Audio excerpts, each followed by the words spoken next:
Ele foi um dos defensores do português e fundador da Academia Brasileira de Letras. Não é à toa que Rui Barbosa recebeu inúmeras homenagens e teve a data de nascimento, 5 de novembro, associada ao Dia Nacional da Língua Portuguesa. Uma carreira que não parou por aí.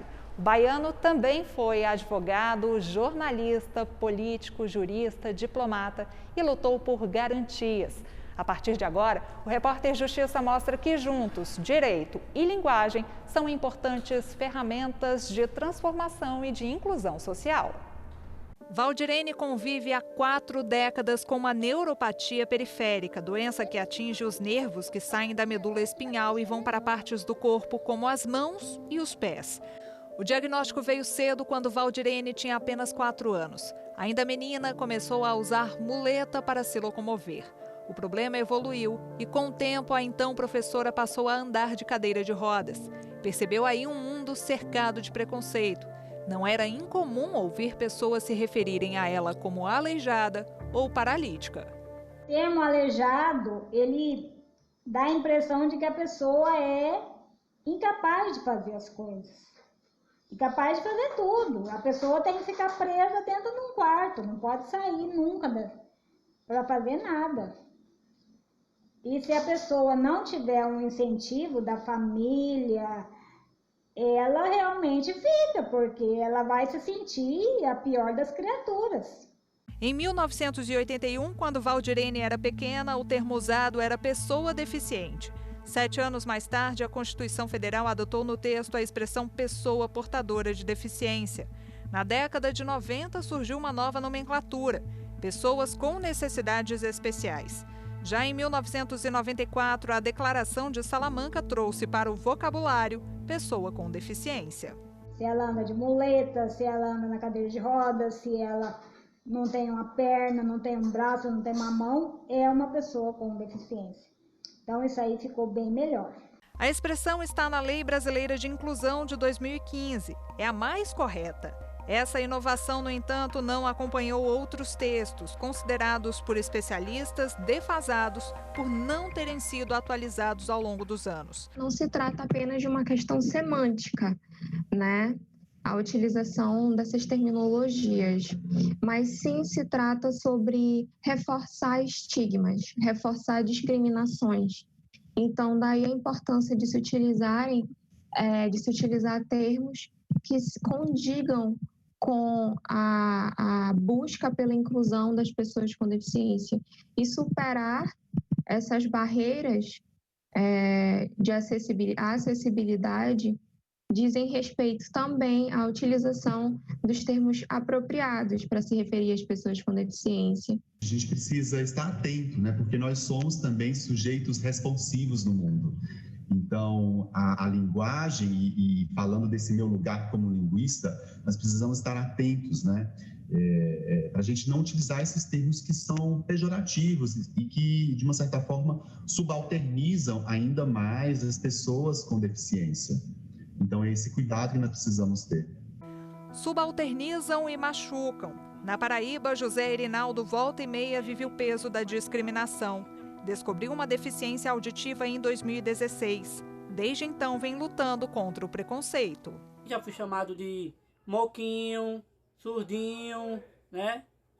Até de doido já chamaram. Tá escutando, não? Problema que se estendeu para o ambiente de trabalho, onde colegas fingiam desconhecimento em relação à força das palavras usadas. Já falaram comigo gritando, já falaram comigo baixinho demais para me testar, já disseram que eu tinha comprado laudos, né? Mas as pessoas, elas não sabem se colocar no lugar da gente e entender que a nossa deficiência, ela nos impede em alguns aspectos, mas em outros a gente faz tudo normal, como qualquer pessoa, com ou sem deficiência, né? Faz e faz bem, viu? A Tatiana, que perdeu a audição gradativamente aos 17 anos, é prova disso. Não é porque eu tenho uma deficiência que eu sou pior do que alguém ou melhor do que alguém. Eu sou só mais uma pessoa que, dentro das minhas características enquanto ser humano, Uma delas é a minha deficiência auditiva. O contrário de eficiência não é deficiência, mas as pessoas associam dessa forma, que deficiente é o oposto de eficiente. O oposto de eficiente é ineficiente. Deficiente é alguém que não tem uma capacidade específica ali, mas que não necessariamente é uma pessoa ineficiente. Vamos a algumas nomenclaturas. Quem tem deficiência auditiva pode ser chamado de surdo, pessoa surda ou deficiente auditivo. Jamais use expressões como surdinho, mudinho ou surdo-mudo, ok? Outra coisa, em hipótese alguma, vitimize essas pessoas. É muito comum, eu já ouvi diversas vezes na minha vida, tipo, poxa, você é surda? Tadinha, mas pelo menos você é bonita, né? Ou, nossa, mas você é surda, nem parece. Como assim parecer ser surda? Surdo tem uma cara? Não entendo. Tatiana viu a vida mudar com esse aparelhinho aí que se conecta ao Bluetooth do celular. Ela, que durante anos ficou sem falar ao telefone, comemora essa e outras conquistas nas redes sociais. Eu costumo compartilhar essas conquistas, eu costumo compartilhar dificuldades, eu costumo compartilhar, às vezes até de forma bem humorada, situações que eu passo por conta da deficiência, positivas, negativas, conquistas, enfim. E eu gosto muito de falar abertamente sobre isso no meu perfil, porque eu acho que é uma forma de levar a informação para as pessoas, de fazer com que as pessoas entendam e que saia do tabu. O André perdeu a visão depois de ser diagnosticado com neuromielite óptica. Eu sinto muito ofendido quando a pessoa fala, até tu fez, até tu consegue. Nossa, então se tu consegue é muito fácil. É uma questão assim de menosprezar algumas conquistas. Anote aí algumas expressões para você banir do seu vocabulário. Ceguinho, prefira pessoa cega. Evite falar doente mental. Troque por pessoa com deficiência mental. Não diga que a pessoa é leprosa, mas sim que ela tem hanseníase. O termo lepra e seus derivados, inclusive, são proibidos pela Lei 9.010, de 1995. Existe um estigma muito grande por trás. Daí, a legislação brasileira viu a necessidade de proteger essa pessoa contra esses estigmas e exige que refira-se a essas pessoas como pessoas com hanseníase. É bom também se policiar em relação a certas colocações. O termo retardado, ele anteriormente já foi utilizado, inclusive, para documentos oficiais, retratando naquela época as pessoas que eram chamadas como deficientes mentais, né, que hoje em dia, inclusive, é um termo bastante contestado em relação a pessoas com deficiência intelectual. Então, retardado, cego de raiva, estou cego de raiva, ele anda muito autista por aí, como se estivesse no mundo dele, porque acaba repercutindo sobre essa identidade, sobre essa pessoa, né? Então, dizer que João sem braço, por exemplo, é uma expressão também bastante capacitista. Uma linguagem inclusiva combate o preconceito e aumenta a informação. Um detalhe que para Emanuele ainda falta em muitas pessoas. Hoje em dia existem muitos meios de você se informar. Só que a maioria das pessoas erram em correr atrás de informações quando já estão com a consciência pesada depois de se expor. Há 10 anos, a jovem descobriu sorologia positiva. Já foi estigmatizada como aidética, palavra incorreta e preconceituosa. Sempre que expõe a própria condição, faz questão de ensinar as pessoas a nomenclatura exata. Muita gente acha que HIV e AIDS são duas coisas iguais, mas não são. O portador do vírus HIV é alguém que tem a infecção, mas não tem a doença. A pessoa que tem a AIDS, ela já tem a doença desenvolvida. Eu não tenho AIDS, eu sou portadora do vírus HIV, eu convivo com HIV, esse é o termo correto. E será que o mundo tem se transformado e as pessoas estão aprendendo a usar uma linguagem inclusiva? O Ronaldo, que durante a infância sofreu na pele a discriminação, busca essa mudança o tempo todo. Olha lá, o louco e o louquinho, né? Olha a família monstro. Ouvia coisas do tipo, na sala de aula mesmo, o Ronaldo o tio dele é maluco, os tio deles falam sozinho. coisa desse tipo, né? Então é muito comum. O auge do desrespeito foi quando tentaram jogar uma bomba contra ele e o tio. Por muito pouco, algo pior não aconteceu. Aí foi acho que uma situação ímpar dentro da minha construção como ser humano e na minha luta para a inclusão, para a valorização e respeito das pessoas com deficiência. Para Ronaldo, é por meio da linguagem que transmitimos e produzimos saber. Em A Família Colorê, ele usa personagens coloridos para dizer que todas as cores são importantes. Tenho sempre em mente que a valorização da pessoa com deficiência, o incentivo à inclusão é, sobretudo, parte, inicialmente, de uma mudança atitudinal.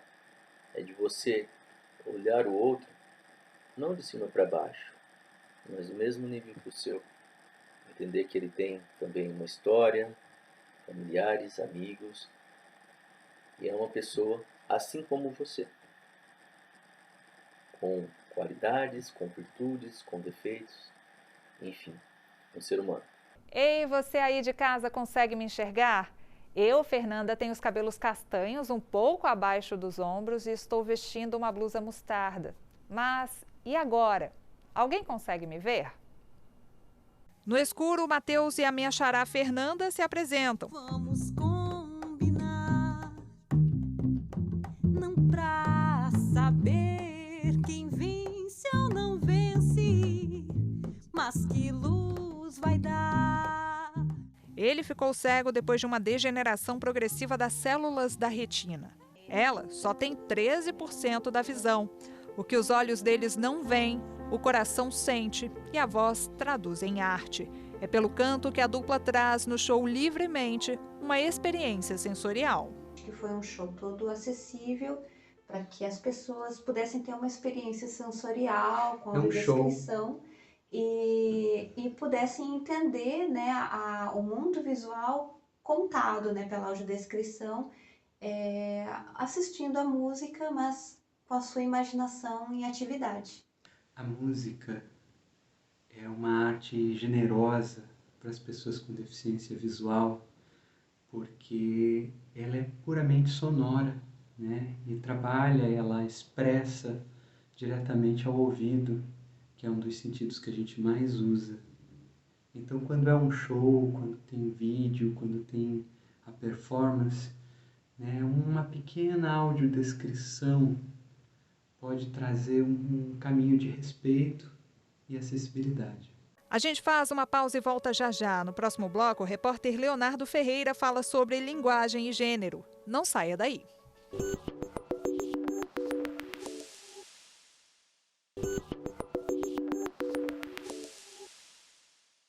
Ela tem orgulho de ser quem é, mas por trás do sorriso de orelha a orelha, Valéria esconde as cicatrizes de uma vida marcada pelo preconceito. O olhar torto no supermercado, a doença do cotovelo, que eu digo, né, que a pessoa se acotovela quando a gente passa.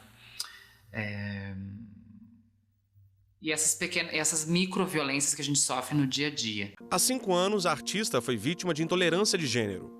Eu fui esfaqueada numa rua aqui em Porto Alegre, uma rua bem movimentada aqui de Porto Alegre, por um cidadão que resolveu me atacar do nada. A gente entrou numa discussão verbal e do nada ele estava com uma mochila e tirou uma chave de fenda e me esfaqueou nas costas, né? Somente no ano passado, o país liderou o ranking mundial de assassinatos de pessoas trans. Foram 175 mortes. Ser transexual no Brasil é enfrentar uma realidade cheia de agressões verbais e físicas. Lidar com a aceitação da própria família também não é fácil. Já cheguei a sofrer violência doméstica, né?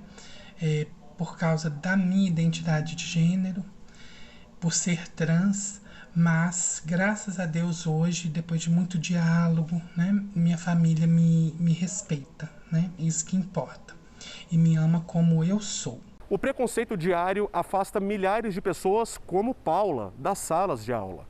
Dados da Associação Nacional de Travestis e Transsexuais revelam que 7 em cada 10 homens e mulheres trans não terminam o ensino médio. Sem estudo, o sonho de um futuro melhor fica cada vez mais distante. Marina faz parte do coletivo Todas as Letras, criado há 2 anos, em São Paulo, como espaço de acolhimento entre estudantes LGBTQIA+. Não é algo que é apenas um artigo ou um pronome, é todo um exercício de a gente contornar algumas coisas que parecem sacramentadas na nossa linguagem para torná-la um pouco mais ampla. Sempre que uma pessoa transexual enfrenta o sistema, bate de frente com preconceito. Isso não foi empecilho para Chay continuar a vida acadêmica. Ele sente orgulho de ser o primeiro homem trans arqueólogo do Brasil. Os meus pronomes são ele e dele. Então eu tenho um gênero específico. E é no masculino, portanto eu sou um homem trans binário. Mas como eu mostro esse masculino para a sociedade, é problema meu, entende? Mas mesmo assim eu continuo sendo um homem. Mesmo que as pessoas, ou que você aí, não me veja como um homem, mas eu estou dizendo que sou, e logo você está vendo que existem outras formas de masculinidades. LGBTQIA+. Muita gente não sabe o que a sigla significa, então vamos traduzir. L de lésbicas, G de gays, B de bissexuais, T de transexuais, Q de queer, que são pessoas que transitam entre as noções de gênero, como as drag queens, I de intersexuais, que apresentam variações genéticas que não correspondem completamente aos sexos masculino ou feminino. A de assexuais, que não sentem atração sexual por outras pessoas, independentemente do gênero. E, por fim, o mais, usado para incluir outros grupos e variações de sexualidade e gênero.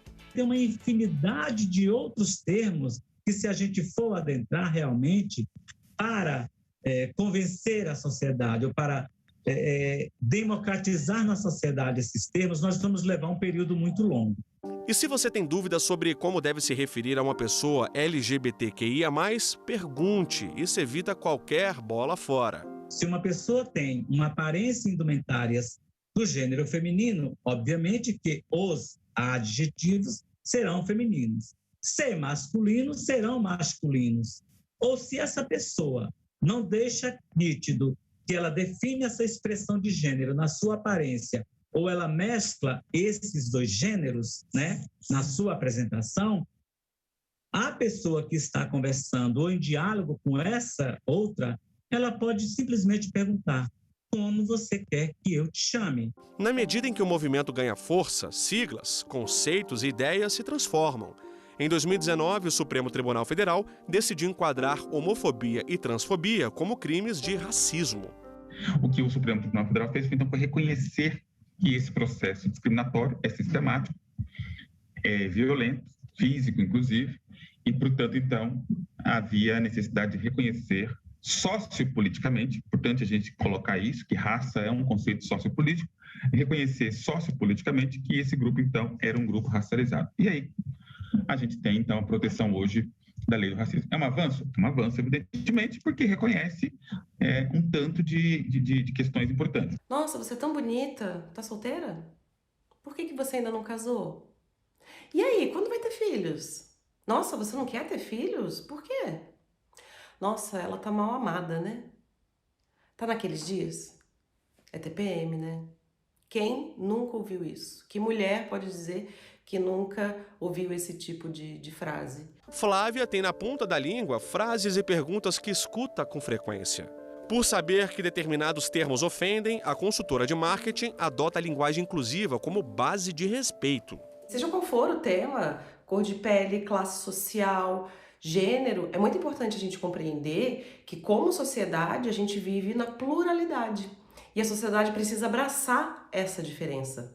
Há 5 anos, Ana Lúcia pesquisa a comunicação inclusiva na representação de todos os gêneros. Um exemplo é quando alguém abre um discurso com o famoso "boa noite a todos e a todas". O debate sobre a linguagem de gênero inclusiva ela vai muito além de você incluir mulheres, mas você incluir toda e contemplar toda a diversidade de gênero que tem.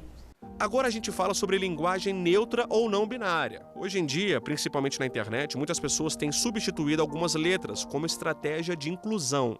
Por exemplo, você usar o E no lugar do ou do a. Então, para formar uma palavra que está bastante usada hoje, que é o todes, né? Então você tem o todas feminino, todos masculino e o todes, que seria com esse E, que não deturpa muito, né, a morfologia da língua, é pronunciável, é facilmente escrito, né? E você pode usar essa estratégia para você ter uma palavra neutra. Ele seria o pronome de tratamento neutro. Isso tudo ainda tá em debate, claro, mais fortemente dentro da comunidade LGBTQIA+, o pessoal que estuda gênero, e a gente como linguista vai acompanhando esses debates, essas discussões, essas mudanças, porque as pessoas já estão usando essas formas, né? Otiel é pessoa não binária e ativista da linguagem neutra. Não usa sobrenome e faz questão de se identificar como farmacêutica. Quando, por exemplo, se fala os médicos, os funcionários, né, as pessoas acabam pensando muito na figura de um homem, numa figura masculina. Essa linguagem já acaba rompendo com isso. Consciente ou inconscientemente. É uma linguagem que engloba mulheres e engloba qualquer outra possibilidade de identidade de gênero. Então ela acaba servindo como algo que acolhe. No próximo bloco, vamos falar sobre as relações culturais e raciais. Não saia daí, o Repórter Justiça volta já.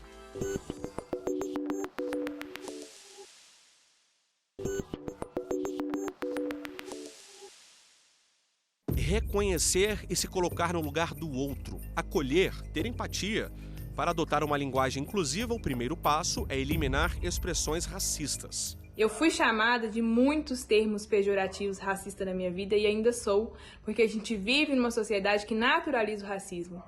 Então, termos como mulata, negra do cabelo duro, negra linda, morena, fizeram e fazem parte do meu cotidiano.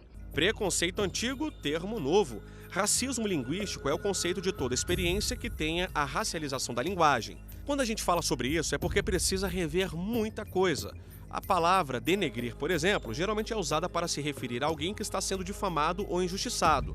Mas no dicionário, a definição é bem diferente. Significa tornar negro, escurecer. Nessa etapa da modernidade, nós estamos convivendo com a reformulação e reparação histórica de tudo aquilo que lembra o pesadelo, ou então tudo aquilo que ainda causa para as pessoas negras um horror ligado ao pesadelo que foi a escravização e o tráfico negreiro. Então, o termo, traz a referência a manchar, a tornar escuro algo, e a sua referência social não é uma referência que está ligada a manchar uma roupa. Você já deve ter escutado alguém dizer inveja branca. Neste caso, o racismo linguístico ocorre porque a imagem da pessoa branca é associada a algo positivo. Ninguém fala inveja negra, porque já se imagina que inveja é uma coisa ruim, né? Então, a inveja branca se torna um sentimento daquilo que parece ser melhor do que a inveja negra, e o nome branco denuncia aqui a formação de um racismo linguístico. A coisa tá preta, mercado negro, cor do pecado, lista negra, criado mudo. Tá na hora de banir essas expressões do vocabulário porque elas carregam rastros dos tempos sombrios da escravidão. Para quem não sabe, criado mudo seria uma pessoa negra escravizada que ficaria a noite toda em pé com uma garrafa de água na mão, a fim de servir água para aqueles senhores escravagistas quando sentissem sede. Não sou tuas negras, para mim é nitidamente racista, porque uma mulher negra pode ser usada e abusada de qualquer jeito, colocando-a em posição de desvalorização. Então, se for negra, tudo bem, mas se não for, peraí. A linguagem está em constante transformação e cabe a nós acompanhar esse processo. E pensa que o preconceito fica restrito às palavras? Vamos falar agora de racismo institucional. A gente tem instituições que normalizaram a ausência de pessoas negras, por várias justificativas. A mais grave delas é a justificativa da meritocracia. Então, a gente tem, seja instituições públicas e privadas, o acesso aos espaços de poderes nessas instituições extremamente bloqueado, reduzido para pessoas negras, para pessoas pardas e pretas. Isso é uma forma de racismo que a gente chama de racismo institucional. Palavras que desvalorizam grupos devem ser substituídas em contextos sociais também. Ao invés de falarmos mendigo ou morador de rua, devemos usar pessoa em situação de rua. Quando nós falamos, por exemplo, numa situação de rua, nós queremos dizer mais do que simplesmente o estado de uma pessoa na rua. A gente quer dizer sobre direitos, a gente quer dizer sobre deveres, a gente quer dizer sobre um contexto que implica N questões sociais, econômicas, jurídicas, sanitárias, saúde pública, segurança pública, um tanto de elemento que a gente vai tratar a partir não mais da ótica daquele sujeito como objeto, mas como sujeito mesmo. Em Salvador, Maurício desenvolveu a série online Educação Linguística Antirracista. São vídeos didáticos publicados nas redes sociais como estratégia de combate ao racismo e promoção da representatividade. A gente precisa evidenciar o racismo, só que criar lista de palavras que não possam ser usadas não resolve o problema do racismo. Então a gente precisa mudar as práticas. Linguagem é comunicação, a base da nossa existência. Muitos educadores e ativistas procuram usá-la como ferramenta de justiça social, colocando pessoas negras como protagonistas e desmistificando estereótipos. A educação linguística antirracista, ela é uma proposta de intervenção didática da escola, sim, mas da escola para além da escola e de outros espaços também, aqui citados como os templos religiosos, a rua e as nossas famílias. Desde criança, Alberto é alvo de comentários maldosos por causa dos olhos puxados. Ele é descendente de japonês e sempre foi motivo de piada.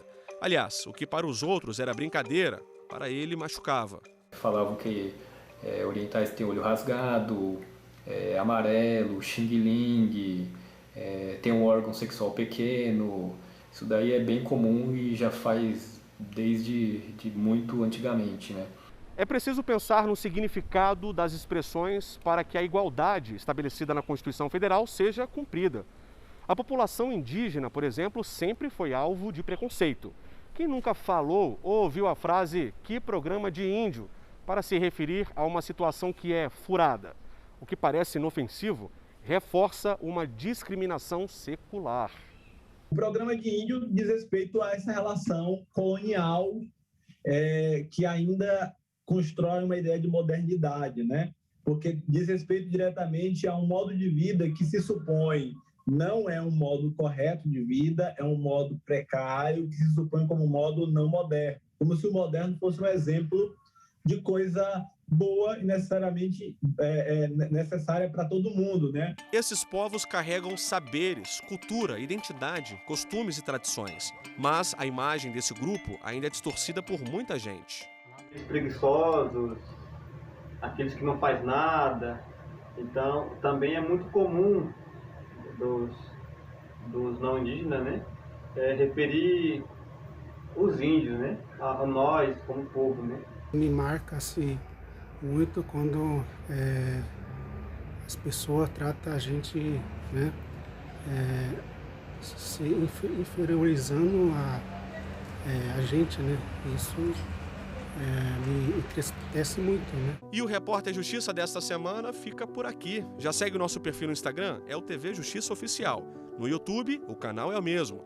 Se quiser entrar em contato com nossa produção, o e-mail é o repórterjustiça@stf.jus.br. Até a próxima!